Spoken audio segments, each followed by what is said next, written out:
Alrighty, folks, got something a little different today. We're going to do a miniature book review.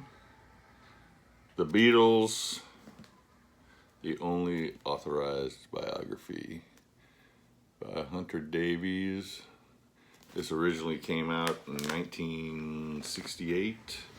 He wrote it over the first 6 months of 1967. Pretty much embedded with the band for those 6 months. And then I believe it came out in maybe mid to late 68. So it's been revised a couple of times. This is the 85 revision, although this book itself was published in 1992. As you can tell, that's not fresh off the presses. I rarely ever buy new books. This one was in pretty good shape. It was only like $5 or something. And I mean, it's a thick book. I said that after I did my last little book review, I said that it was going to take me 6 months to get through this one, because we have print, and how thick it is. It took me 9 months. Yeah, I'm not a voracious reader. Sometimes I may only read 1 page a day, if that much, you know. So, this is still the only official authorized biography of the Beatles. Not counting George's 1980 autobiography, I Mean Mine, and which I think that one, he just like wrote it to write it because he felt like doing it, and I think he only made like 2,000 copies of it. I think it's like a really fancy book. I mean, because if I remember correctly, even in 1980, it sold for like $150 or $250 brand new. So who knows what it's worth now. And I don't believe that that's ever been revised again. I think he just did it, was done with it, and moved on. And then you had Paul's biography many years from now in 97.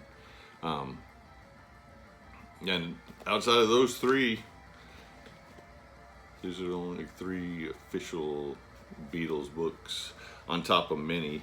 I mean, I never really got around, even though I love the Beatles, I never really thought about reading a book on the Beatles.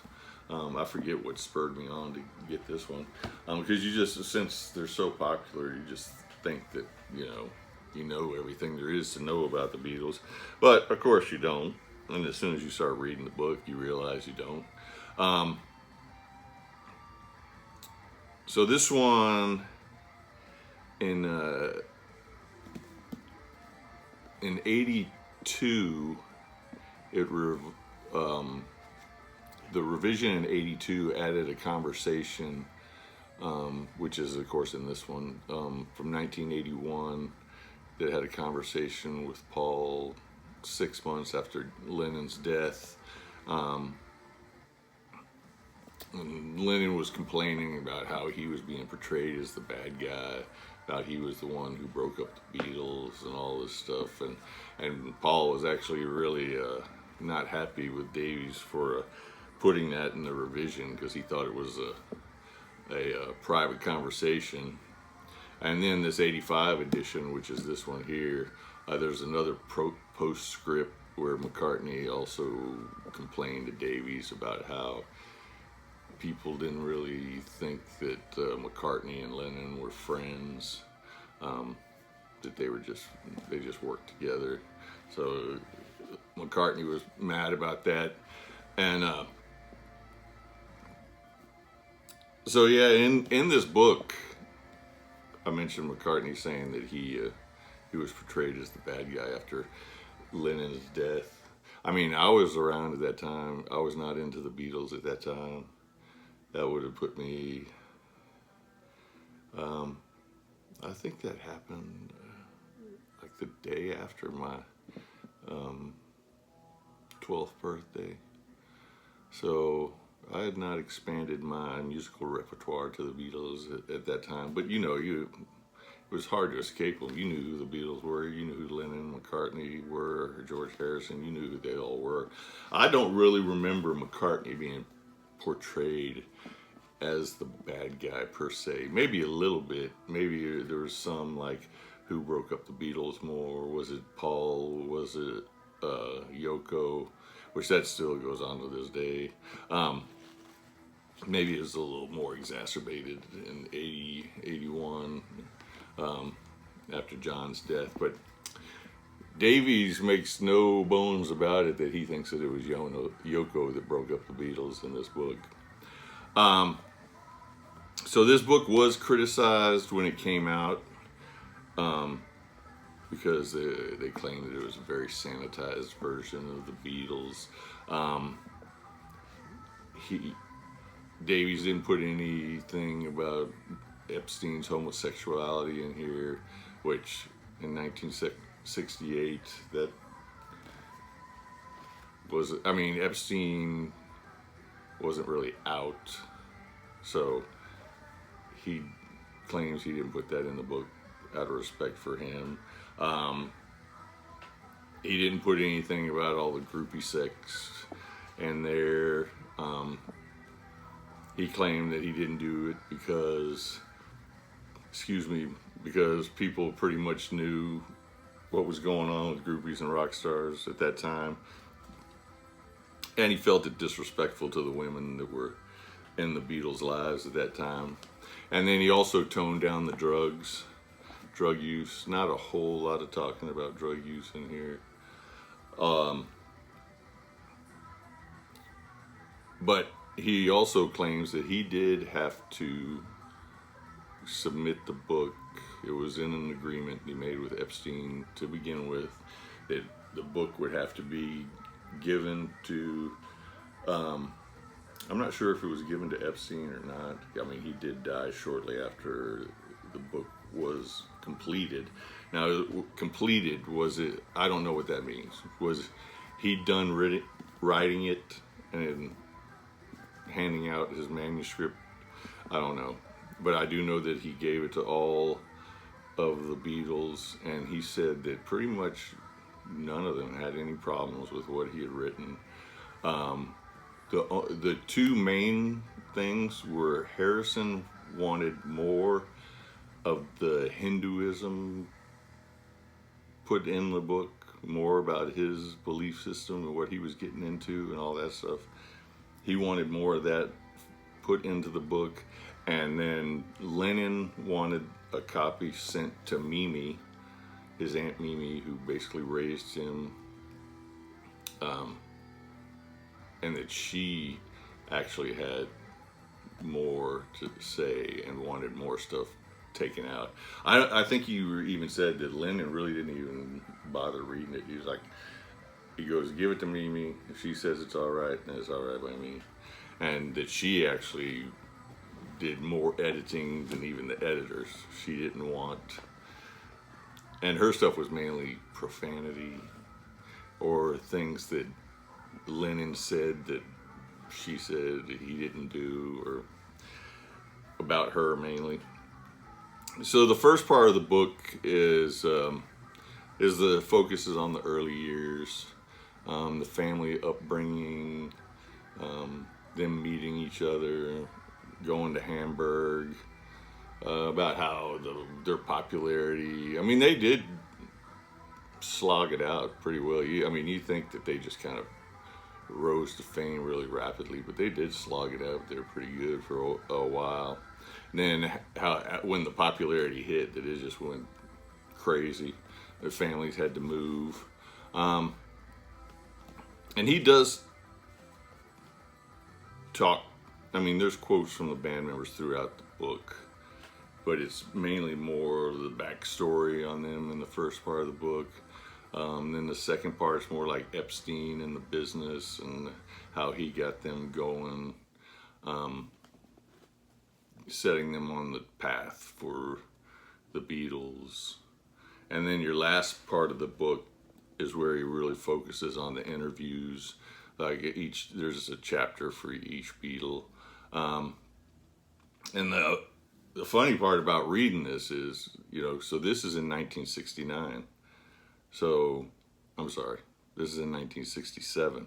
So John Lennon is married to Cynthia, and they have their son Julian, pre-Yoko.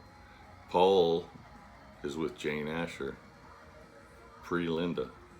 Ringo is with Maureen Cox, who he had met in '62 before, either just before or just after he joined the Beatles, but obviously before they got popular. And then they married in '65, divorced in '75, but Maureen was Zach Starkey's mom. And then also talks about, and then George Harrison is with Pattie Boyd, pre-George Harrison. I mean, pre-Eric Clapton. So yeah, and he's interviewing them, and he's in their homes, and could he have toned down any marital strife? Possibly, but it doesn't sound like there was any strife going on. Of course, Paul and Jane Asher weren't married. But Pattie Boyd was really involved with George Harrison and his Hinduism. Cynthia and Julian living in their house with John. Of course, Cynthia does. I mean, they were both very matter of fact about the fact that if they hadn't had Julian, that they probably wouldn't have got married. But there's not an issue with them being married, until Yoko comes along in '69. And also, Jane Asher was kind of she had her own career and stuff, so the fact that her and Paul splitting up wasn't that big of a deal, but just him meeting somebody like Linda McCartney, who was a nobody. She was just a photographer, maybe a fashion photographer, but had no musical background whatsoever. And then Ringo and Maureen, they just seem like down to earth couple. Well, they were a down to earth couple. It was Ringo that ruined that one. So then in your revision, you get, of course, Yoko comes in, Barbara Bach comes in. She met Ringo in 1980 on the movie set of Caveman, and they married like 6 months later. And then Olivia Arias married Harrison, divorced Boyd in '77, and he married Arias in '78. And of course, they remained married till his death. Barbara Bach still married to Ringo Starr. Paul was married to Linda until her death. Yoko was married to John until his death. So anyway, I've gone on long enough about this book. I thought this thing was going to be like 5 minutes. I always end up rambling on, I always think, man, when am I going to talk about this damn book? But, I want it to be, the channel to be all things music. Some old photos of the Beatles there in the early days. There's some Hamburg shots there. But one thing, whether, like I said, Davies does say that he thought that it was Yoko that definitely brought an end to the Beatles.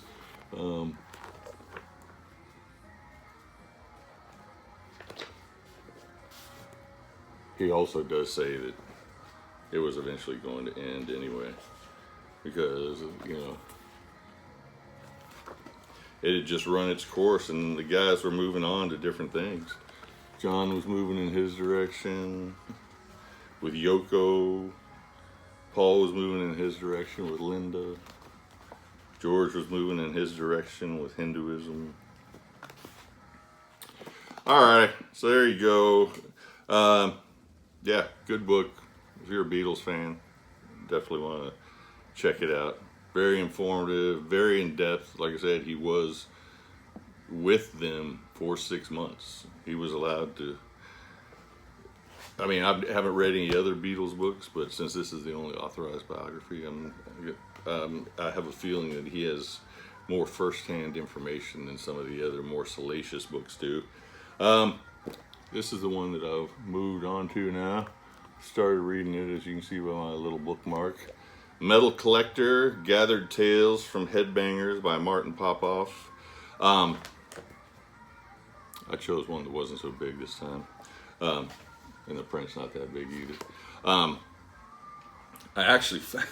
I think I bought 3 of them at the same time. 3 books by Martin Popoff. I have more than that, but this last batch, one's a Doom book, one's a New Wave of British Heavy Metal book, and then this one's a collector's book. I bought these, and normally I leave them sitting out so that I know, like, I have them and they're there for me to pick which one I'm going to read next as I move on. These 3 I had put on a shelf, and I had, for some reason, and I had completely forgotten about them until I moved. And I found them. I was like, holy hell, I completely forgot I bought these things.